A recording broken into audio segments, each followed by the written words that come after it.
The 71 Charger RT project, purple, takes three things to make it happen: time, money, and energy. If you mess with those three things, it can take forever. It can be on pause, it can be on hold, it can sit on the side of the house for 3 years. So I had the dream team restoring this car, or doing the body work. I restored it. I had my friend Tom Francazzi, a retired painter, owned body shops all his life. In high school, I remember at lunchtime, as a senior, being able to leave campus and run over to the body shop to see how he was doing on my 70 Challenger RT. So he's been painting my cars for 40 years. Bob Clark, he owned a large shop in Sarasota, Triangle Coach Works. He'd been working on cars for 50 years. So Abby, my daughter, she'd come in, she was at MTI going to school, and after school she'd come into work and she cut the trunk out, sparks flying everywhere, welded the panel in, welded the new trunk pan in. She was just totally involved in the project. This thing was painted perfectly. We had it vapor blasted down to bare metal. There was no rust. We had a couple patch panels we had to cut out and weld in, and I mean, this thing was solid and straight as an arrow. It was out of the paint booth, sanded and buffed, vinyl roof put on, stripes put on, engine fired up on the ground, and then in a hurry, I set the engine in the chassis, and then had to have it towed home because they got kicked out of the shop. The landlord sold the property, told me 3 times that he wasn't going to sell the property and I had nothing to worry about. So got caught off guard. And so I read somewhere in the Bible, it says not to store up your treasures on earth, where moth and rust can destroy. You might see where I'm going with this. Neil Young talking about rust and the Bible talking about moths and rust. Well, as this was sitting, Neil Young said it right, rust never sleeps. So for a couple years it sat out on the side till I got my footing and got going and wanted to get the project together where we could enjoy it. So in the meantime, it was rusting from the inside out. Like I said, the outside was perfect. But on a Mopar, it's a unibody, and the rocker panel is sandwiched within a 1/4 inch of structure in some spots. Well, some Georgia clay from a dirt road. Back in the 60s and 70s, people drove on dirt roads. So it was keeping wet whenever you washed the car, and it washed down there, and it rusted from the inside out.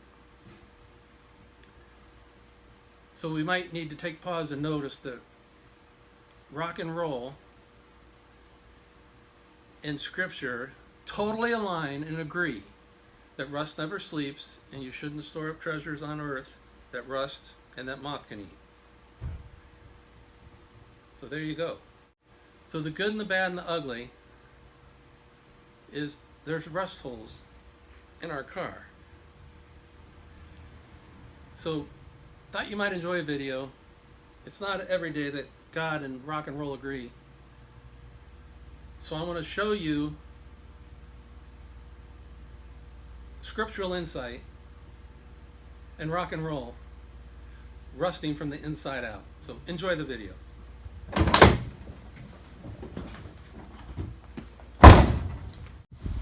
Alright, unfortunately Purple Charger didn't age well.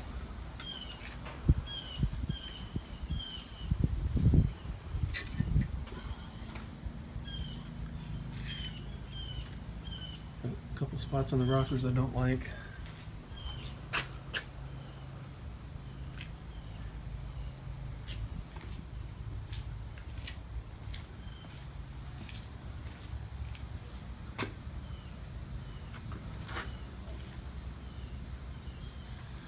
Alright, the process starts over again.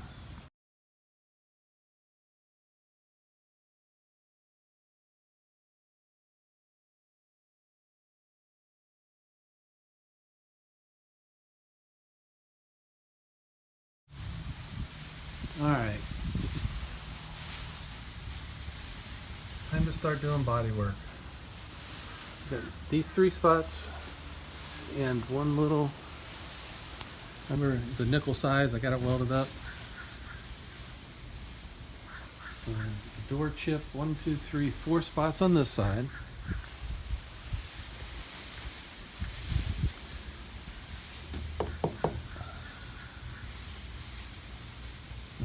This was messed up over here. 2 spots there, and 2 spots here. It's an epoxy primer. We've got to scuff it up and then start doing the body work. This is the Duraglass step. Duraglass sanded down just a little bit.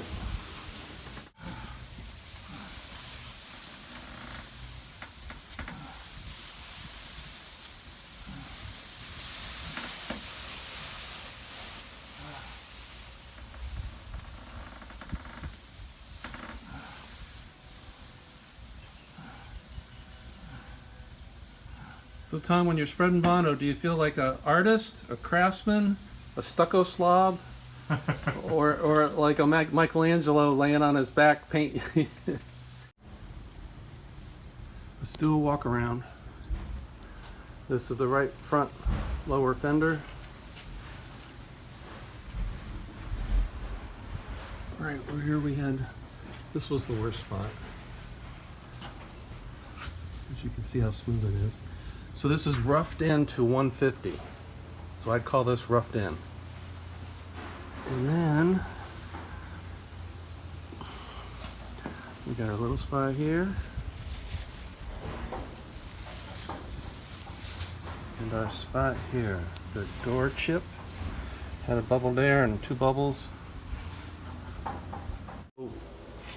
It was, the rust was ground down with the pointed die grinder to open it up and get rid of the bad metal, and then I sandblasted it, then D8'd it, and epoxy primed it, then cut some templates and welded it, and then Duraglass and Bondo. So this is ready for our high build sandable primer. That's what I'm going to spray on now. Then we'll get into the finish work later.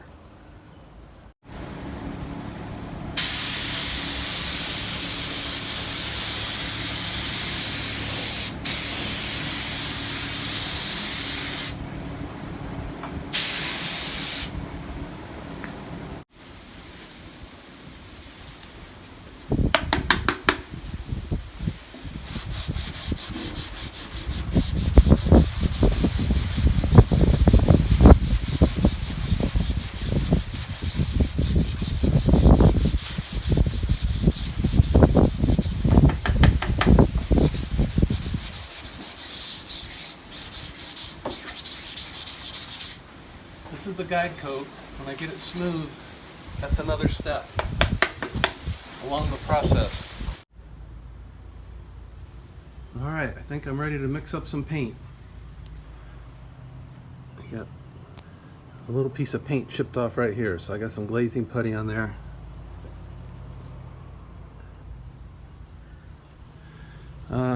Yesterday was a Robin Trower day. It was a long, misty day. Weather was real windy, drizzly, so I wasn't able to paint.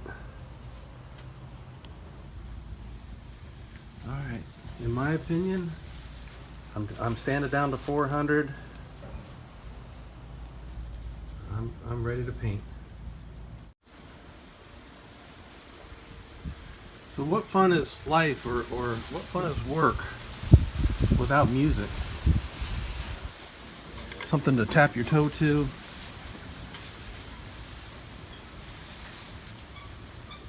So obviously we're thinking some Jimi Hendrix here, Purple Haze. And then this morning when I came out and it was nice weather and I could paint today, couldn't paint yesterday, I was like, this is the day, this is the day. All right, here's our right front. Gonna put my Pent Star right there, and the Charger RT emblem goes up here. Here's the right rear.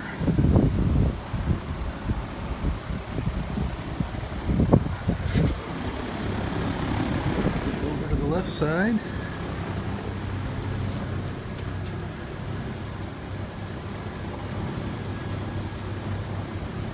Alright, that's it for this season. Alright, Abby. I put the badges on, the emblems on, and the Pent Star, and got the bottom rockers touched up. There's the Charger RT and the little Pent Star logo.